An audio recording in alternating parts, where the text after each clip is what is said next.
Hello everyone, હું Mehul sir આપ સૌનું સ્વાગત કરું છું મારી ચેનલ ધ બ્રાઇટર્સમાં.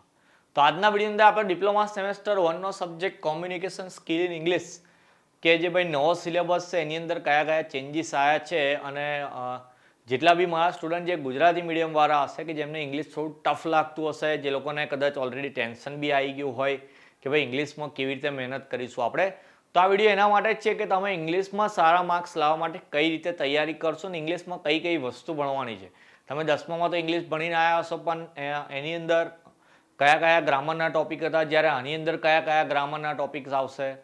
આપણે ઓલરેડી એક પ્લેલિસ્ટ મૂકેલી છે આપણી ચેનલ પર, તમે જોઈ બી હશે. ઘણા બધા સ્ટુડન્ટ દેખે છે વિડીયો, હું જોઉં છું અત્યારે. તો એ વિડીયોમાં અને જે આપણો નવો સિલેબસ, ઓકે, અત્યારે નવો સિલેબસ આવે છે એ બંનેમાં શું ફરક છે પહેલાં એ તો એ સમજી લઈએ. તો જે નવો સિલેબસ આવ્યો છે એની અંદર જે ટોપિક છે તો તમે એમાં દેખો જરા. પહેલો જે છે ચેપ્ટર જે છે આપણું થિયરી ઓફ કોમ્યુનિકેશન, તો એ પહેલાં એ જ હતું, ઓકે, જેમાં એનું વેટેજ અહીંયા આપેલું છે કે 14 માર્કનું છે. તો હું કદાચ યાદ કરતો હોય તો 4 માર્ક ને 3 માર્ક 7. ઓકે, તો પહેલાં જે જૂનો સિલેબસ હતો એમાં બી ઓલમોસ્ટ 10 થી 14 માર્કનું જે ચેપ્ટર હતું કે જેમાં પહેલાં શોર્ટ ક્વેશ્ચન આવતા હતા 1 માર્કના 3 થી 4, પછી એક 3 માર્કનો ક્વેશ્ચન આવતો હતો, મોટો ક્વેશ્ચન હતો, તો 4 ને 3 7, ઓકે, 3 અને બીજા 2-3 ખાલી જગ્યા અથવા તો MCQ આવતા હતા. સેમ એ લગભગ 10 માર્કનું હતું, જ્યારે અત્યારે એ લોકોએ વેઇટેજ વધારી દીધું છે 14 માર્કનું. તો થિયરી ઓફ કોમ્યુનિકેશન હું એ ઓલરેડી અપલોડ કરેલું, તમે કદાચ જોયું હોય. ના જોવું હોય તો જોઈ લેજો, કારણ કે આ જે ચેપ્ટર છે એ ઇંગ્લિશમાં પાસ થવા માટે બહુ જરૂરી છે. કેમ તો કે થિયરી ઓફ કોમ્યુનિકેશન એક તો પહેલાં તો ઇઝી છે. હું ફરી બી વિડીયો બનાવીશ. આપણે એવું નહીં કે તમારે જૂના વિડીયો જોઈને જ કામ ચલાવી લેવાનું છે. જેમ જેમ ટાઈમ મળશે હું ફરી નવા વિડીયો બી બનાવીશ, પણ ત્યાં સુધી તમારે પહેલાં થોડો ઇન્ટ્રો લઈ લેવાનો. ઓકે, આમ તો ચેન્જ નથી, તો હું એ જ વસ્તુ જે પહેલાં ભણાવી એ રીતે જ ભણાવીશ, કારણ કે પહેલાં બી એ જ મેહુલ સર અત્યારે બી એ જ છે. તો પહેલાં હું જેવું ભણાવતો એવું જ અત્યારે ભણાવીશ, પણ આઈ થિંક પહેલાંમાં થોડી વિડીયો ક્વોલિટી લો હતી. નવું સ્ટાર્ટ કર્યું હતું, થોડી તકલીફ મને પડતી હતી. પણ હવે કમ્પ્લીટ જે રીતના ક્વેશ્ચનના આન્સર કેવી રીતે લખવાના એ બધી વસ્તુ તમને હું પ્રોવાઈડ કરી દઈશ. પણ પહેલું જે ચેપ્ટર છે, હવે બીજી વાત કે ફકરા પરથી પ્રશ્નો જવાબ નહીં આવે, તમારે મોઢે કરવાના રહેશે. તો ઘણા બધા છોકરાઓનું ઇંગ્લિશ થોડું વીક હશે, તો એ લોકો એવું કહેતા હશે કે સર ઇંગ્લિશમાં જવાબ યાદ નહીં રહેતા, શું કરવાનું? તો ભાઈ ના યાદ રહેતું હોય તો તમે લખીને તૈયાર કરો, પણ હવે ઓપ્શન નહીં રહે તમારો. જેમ કે તમને એવું ખબર છે કે ગ્રામરમાં બેઠું ના આવે, ઓકે, ગ્રામરમાં બી હું IMP આપીશ કે આ ટાઈપની ખાલી જગ્યાઓ આવશે ને કદાચ એમાંથી ખાલી જગ્યાઓ બી પૂછાશે. પણ ગ્રામરમાં શું હોય કે તમારે બેઝિક રૂલ છે, ફંડા છે, બધી વસ્તુ ખબર હોવી જોઈએ. પણ ક્વેશ્ચન આન્સરમાં તો એવું છે કે ક્વેશ્ચનનો આન્સર છે તમારી પાસે, એ આન્સર હું તમને સમજાવી દીધો, તો ખાલી હવે તમારે એને યાદ રાખવાનું છે. પણ જો યાદ ના રહેતું હોય તો તમે લખીને બી તૈયાર કરજો, કારણ કે ઇંગ્લિશ ઘણા બધા છોકરાઓને અઘરું લાગતું હોય છે, ઘણા બધાની ઇંગ્લિશમાં બેકલોગ બી આવતી હોય. તો તમે જ્યારે બી તમારી પાસે આ વિડીયો આવે, મેં આ જે વાત કહું છું એકવાર સાંભળી લો, તો મગજમાં લગાવી દેજો કે ના યાદ રહેતું હોય તો લખીને તૈયાર કરીશું. પણ હું જે બી વસ્તુ આપું એ તમારે પાક્કી મોડે કરી દેવાની છે, કારણ કે ઇંગ્લિશ એ સબ્જેક્ટ છે લેંગ્વેજનો, તો એમાં માર્ક્સ કપાવવાના ચાન્સીસ થોડા વધારે હોય. તો પહેલું ચેપ્ટર હતું આપણું કોમ્યુનિકેશનનું, જે પહેલાં બી હતું અત્યારે બી એ જ છે સેમ. બીજો ક્વેશ્ચન આપણો ગ્રામરનો હતો, એ ક્વેશ્ચન પહેલાં બી 28 માર્કનો હતો, અત્યારે બી 28 માર્કનો છે. એમાં કયા કયા ટોપિક છે, તો પહેલું પાર્ટ ઓફ સ્પીચ છે, જેનો વિડીયો હું પહેલાં નહોતો બનાવ્યો કારણ કે થોડોક લેટ આવ્યો હતું યુટ્યુબ પર. એક સાથે બધા બહુ સબ્જેક્ટનું મારે એકલા એક કામ કરવાનું હતું, તો થોડું ટફ પડ્યું હતું મને. તો ગ્રામરના હું 2-3 ટોપિક અપલોડ કરેલા છે, પાર્ટ ઓફ સ્પીચ બાકી રહી ગયું છે. પણ પાર્ટ ઓફ સ્પીચની અંદર આઈ થિંક પ્રેપોઝિશન, કન્જક્શન ને ઇન્ટરજેક્શન હું કરાવી દીધા હતા. Noun, verb, pronoun, adjective, adverb એ બાકી છે, પણ એનો વિડીયો આપણે ટૂંક સમયમાં મૂકી દઈશું. કઈ ટાઈપની ખાલી જગ્યા આવે, કઈ IMP છે, બધી વસ્તુ હું કહી દઈશ. પ્રેક્ટિસ માટે બી તમને આપીશ, સોલ્વ કરી દેવાનું બધું, એના આન્સર બી આપણે વેરીફાઈ કરી દઈશું. એના પછી નેક્સ્ટ છે ટેન્સીસ. તો ટેન્સીસની અંદર simple present tense, continuous present tense, perfect present tense, perfect continuous present tense. પાસ્ટની અંદર simple past tense, continuous past tense, perfect past tense ને ફ્યુચરની અંદર ખાલી ઓનલી સિમ્પલ ફ્યુચર ટેન્સ. તો ટેન્સીસની વાત કરીએ, 4 ને 3 7 ને 1 8 ટેન્સીસ ટોટલ કરવાના છે. 10માની અંદર તમે કદાચ 8થી વધારે ભણેલા હોય, નહીં ખબર મને. ટેન્સીસ પહેલાં ભણેલા હશો, પણ ફરી હું મારી સ્ટાઇલમાં ભણાવીશ. જેમ કે મારા ગ્રામરના વિડીયો તમે પહેલાંના જોયા હોય અત્યારે આપણી ચેનલ પર જે છે, તો તમને એવું લાગશે કે બધા કરતાં થોડી અલગ સ્ટાઇલ છે ને કદાચ વિડીયો જોઈને તો એવું લાગશે કે સર આવડી ગયું આ તો. પણ જેટલી પ્રેક્ટિસ વધારે કરશો એટલું જ પાક્કું થશે, કારણ કે હું એ રીતે ગ્રામર શીખેલો, તો તમે બી એ રીતે શીખી જશો. એના પછીનો ટોપિક મોડલ ઓક્સિલરીઝ છે, એનો બી આપણે વિડીયો અપલોડ કરેલો છે કે જેની અંદર can, could, may, might, must, shall, will, should, would, ought to, need એ બધા ઓક્સિલરીઝ યુઝ કરવાના છે.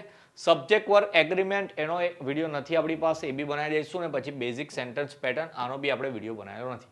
તો આજે પહેલા 3 છે એના થોડા ટોપિક આપણે અપલોડ કરેલા, તો તમે સ્ટાર્ટ કરી દો. ગ્રામર શીખવાનું, પ્રેક્ટિસ માટે હોમવર્ક બી આપેલું લાસ્ટમાં, એ બી તૈયાર કરવાનું. તો જેટલું બી તૈયારી વધારે કરશો એટલું તમારું ગ્રામર પાક્કું થશે.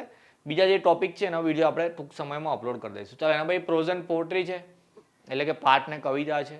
14 માર્કનું છે. આમાં બી સેમ વસ્તુ છે, 1 માર્કના ક્વેશ્ચન ને 2 માર્કના થોડા લેન્ધી ક્વેશ્ચન એ બી મોડે કરવાના આવશે. પહેલી સ્ટોરી છે આપણી ધ લેપર્ડની, રસ્કિન બોન્ડે લખેલી છે. એનો વિડીયો આપણે મૂકેલો છે. મસ્ત સ્ટોરી છે, જરા ખાલી સાંભળવા જાઓ. વાર્તા જેવી રીતે તમે શાયરી કદાચ રીલ દેખતા હોય એવું સેમ વસ્તુ છે. મજા આવશે સાંભળવાની. એના ક્વેશ્ચન આન્સર બી તમને ખબર પડી જશે. બીજી સેમ છે આફ્ટર 20 યર્સ, 2 મિત્રોની કહાની છે. ઓ હેનરીએ લખેલું છે. 20 વર્ષ પછી મુલાકાત થાય છે તો કોણ કેવી વાત કરે છે અને પાછળથી શું થાય છે. એ બી એક ટાઈપની સ્ટોરી જ છે. સ્ટોરી નેરેટ બી હું સારી રીતે કરી છે. તમારે આખો ચોપડીનો પાઠ ના વાંચવો પડે, એ બધી વસ્તુ ડિટેલમાં તમને સમજાયેલી છે. તો તમે એ દેખી લેશો તો બી એના ક્વેશ્ચન આન્સર તમને યાદ રાખવામાં બહુ સરળતા થશે. અને લાસ્ટ છે આપણી stopping by woods on snowy evening. આ એક તમારી પોએટ્રી એટલે કે કવિતા છે. તો એ કવિતા બી એના ભાવાર્થ સાથે, એટલે કે એનો મતલબ શું થાય છે એ સમજાયેલું છે. હું એના બી ક્વેશ્ચન આન્સર તૈયાર કરવાના છે. તો પહેલાં તમારે જેટલી બી મેં સ્ટોરી આ 3ની કીધી છે, ગુજરાતીમાં સમજાય છે, સારી એવી બધાને ખબર પડે એ રીતે, તો પહેલાં સાંભળી લેવાની. પછી એના ક્વેશ્ચન આન્સર બી મેં ગુજરાતીમાં એક્સપ્લેન કરેલા છે, એ બી જોઈ લેવાના. ચાલો ભાઈ, ટેકનિક્સ ઓફ રાઇટિંગની અંદર પહેલા 2 વસ્તુ હતી, ઈમેલ ને લેટર. તમે વિડીયો બી જોયેલો હશે મારે ઈમેલ ને લેટર કેવી રીતે લખવાનો, પણ હવે એ લોકોએ સ્લાઇડ ચેન્જ કરેલો છે. ઈમેલ રાઇટિંગ તો છે જ, પણ એ લોકોએ પેરેગ્રાફ રાઇટિંગ એડ કરી દીધું છે.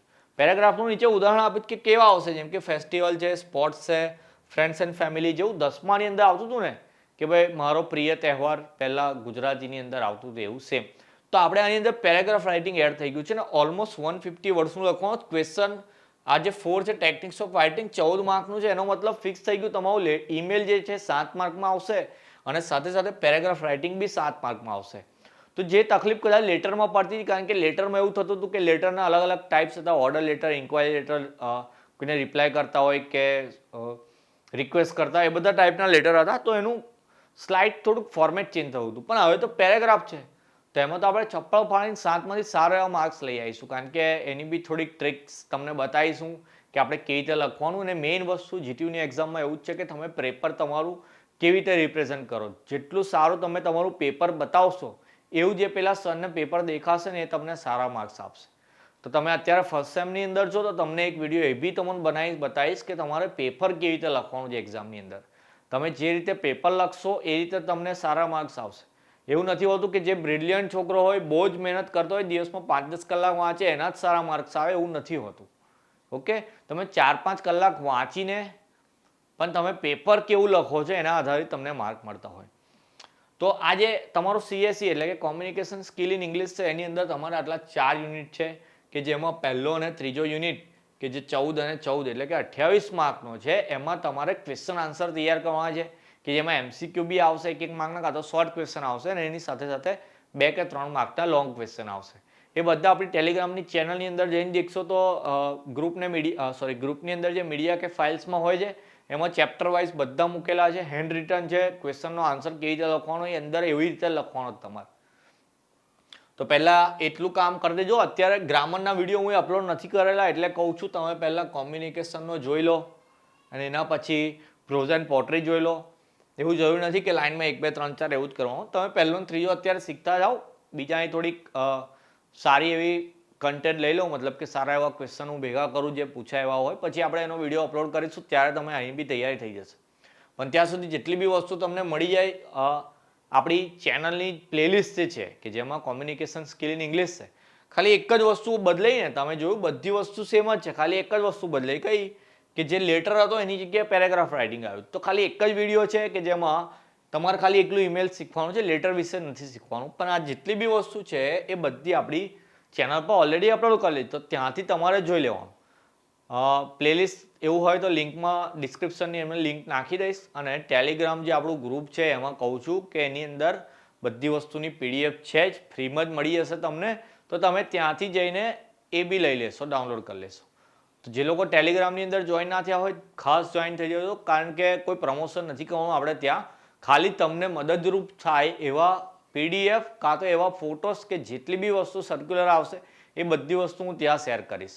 અને બીજો એક બેનિફિટ એવો થશે કે ત્યાંથી તમે પર્સનલી મને મેસેજ કરી શકો અને તમારો જે બી ડાઉટ હોય એ સોલ્વ કરી શકો છો. ઓકે, તો તૈયારી સ્ટાર્ટ કરી દેજો. હવે થોડાક ટાઈમમાં તમારી કોલેજની અંદર મિડ એક્ઝામ પણ આવી જશે અને પછી તહેવારોની સિઝન છે એટલે તહેવારો જતા જશે એમ તમારી ફાઇનલ એક્ઝામ બી આવી જશે. ઓકે, તો નવા વિડીયો આવે ત્યાં સુધી તમારે જૂના વિડીયો જેટલા બી છે એમાંથી તૈયારી સ્ટાર્ટ કરી દેવાની. સાથે સાથે તમારું ધ્યાન રાખવાનું. તો મળીશું નેક્સ્ટ વિડીયોની અંદર. જય હિન્દ, જય ભારત.